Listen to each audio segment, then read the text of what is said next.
Hey there everyone, Video Game Cabinet here, and tonight we're back with a review of Jumping Flash for the original PlayStation. Jumping Flash was an early foray into third-dimension platforming, releasing early in the PS1 life cycle back in 1995. I remember playing the demo a bunch of times in middle school, but I never actually played through the whole game until now. Understanding that this title came out 30 years ago, there is a lot to unpack and appreciate about what Jumping Flash did to break mascot platformers into the 3D realm. In Jumping Flash, you play as a robot bunny rabbit that leaps insanely high into the air and shoots enemies with various weapons you pick up besides your standard cannons. And it all takes place from the first-person perspective. The objective in most levels is to find 4 jet pod carrots to unlock the exit launch pad, with every third zone being a boss fight. The stages are wide open, giving you a great sense of freedom to move around that we never saw in 2D games from previous console generations. Back when the PS1 launched, there were no twin analog sticks on the controller yet, so Jumping Flash only uses the D-pad to move your character, which admittedly feels stiff and clunky. I desperately craved a strafing button, but this was before the likes of GoldenEye made such a basic feature a staple in first-person shooters. So you get used to it. And you can at least press and hold the R1 button to look up and down, thankfully. The most innovative idea that the developers implemented into Jumping Flash was to make it so that you automatically look down as you descend from a jump, or at least after you perform a double or triple jump. This was an ingenious move that made landing onto platforms in the 3D space feel seamless. Spotting your shadow on the floor also helps a lot. In other FPS-type games of the time, platforming from the first person always felt awkward and imprecise. I personally never saw any other first-person game do the automatic down tilt with the camera again until Metroid Prime in 2002. Jumping Flash is sweet but short. There are 18 levels, but you can whip through them rather quickly when you know where everything is.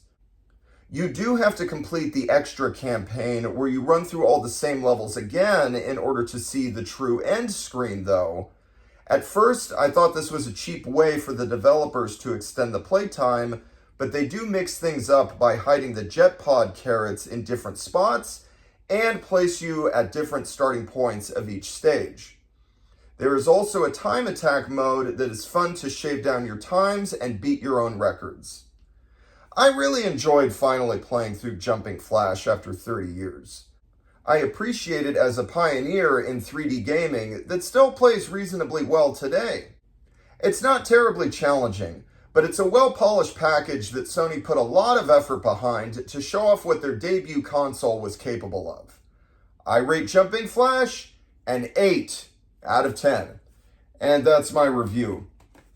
Yeah, I like I said, I played the demo of this, like it must have been the first level or something, a bunch of times back in middle school when I first got the PlayStation. I don't remember if that was 6th or 7th grade, something like that. But yeah, this was the first level or two was on the demo, and I played it a bunch of times. It was fun, but I didn't finally get to play the full game until now in 2025 at the age of 42. I picked up this CIB 2 months ago, actually, and I'm glad I'm getting to it pretty quickly. I got so many games on my backlog. But looking at it with 1995 goggles, yeah, this one, I'm gonna give it an 8 out of 10. I mean, it's short, but you know, the time attack mode that I just played a tiny bit of, you know, that adds a good amount of replay value because it's fun to try to beat your times and get through the stages even quicker and quicker.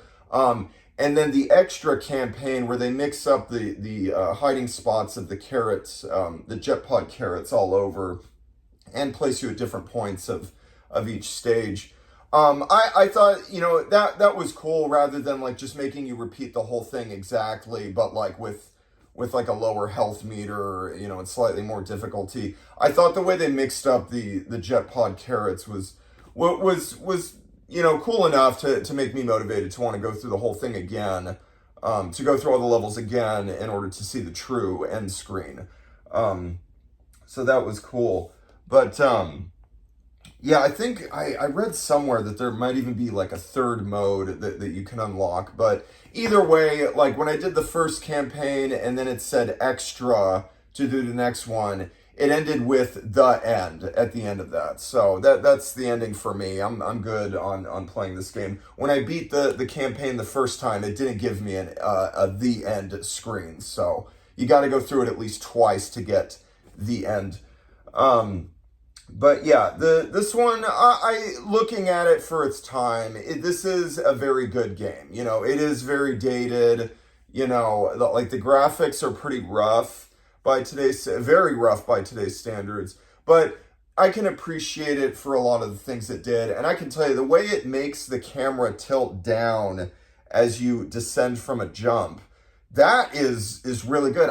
There were a lot of other first person shooter type games back then that could not get the platforming right, and it felt terrible in all of them. And then several years later, 7 years later, when they were talking about making Metroid Prime on the GameCube, a masterpiece game, when they were going to bring that into the first person, a lot of the concern was how are they going to do platforming from the first person? It feels terrible in all these other first person shooters. And they did it by doing what Jumping Flash did. And when you jump, you start to lean down and look at the platform. That it automatically, you know, you don't have to control that. It just automatically does it for you, as it does in this game. They got it right back in 1995. So I thought that was really cool when that just dawned on me as I was playing this. Metroid Prime is one of my favorite games of all time. That game is a 10 out of 10. But yeah, one of the things that it did with the platforming, they actually did it in here. So I thought that was very impressive.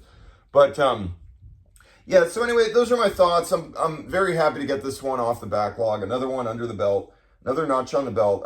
8 out of 10 for Jumping Flash on PS1, and have a good night.